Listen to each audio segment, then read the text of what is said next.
El amonio como tal no lo es porque eh, depende mucho de las corrientes.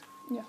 Por lo tanto, es un problema en aquellos lugares muy cerrados, en aquellos fiordos que tienen bajas corrientes, entonces se puede dar en algún periodo del año o momento del día, en que sí aumenta la concentración del amonio, pero el amonio es tan soluble en agua que con cualquier movimiento de agua o una pequeña corriente es capaz de reducir sus concentraciones. Por lo tanto, yo te diría que más que la concentración de amonio, a veces el principal problema es la baja en oxígeno, que están asociados, porque si tú tienes una pequeña alza en amonio, obviamente hay un desplazamiento del oxígeno.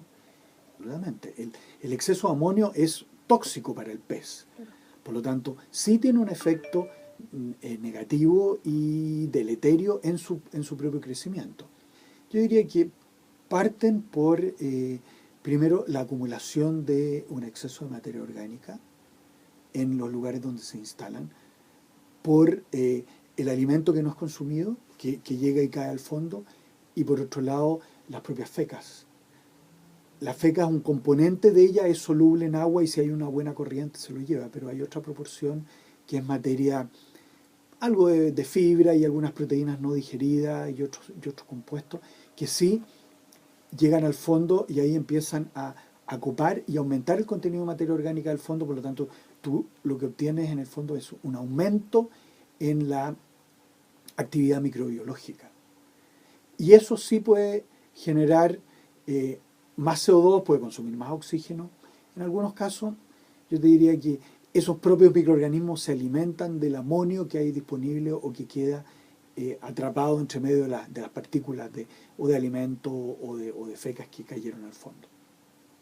A ver, la utilización de algas es, yo diría, muy deseable y sí hay interés, pero en el sentido de algas que sean productoras de oxígeno, es decir, que consuman el CO2 producido también por el metabolismo de los salmones, que consuman algunos de los nutrientes que hay en el agua, como pueden ser fósforo o algunos micronutrientes, y parte del amonio también, que va quedando, y que de alguna manera aprovechen los residuos en términos de nutrientes que va dejando.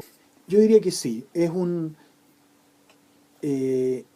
creo que es un deseo expresado al menos verbalmente, y que yo lo asociaría, más que a la producción sustentable, yo lo asociaría a la responsabilidad social empresarial.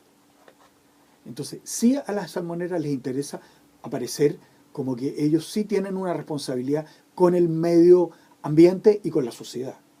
Por lo tanto, sí deben hacer algo al respecto.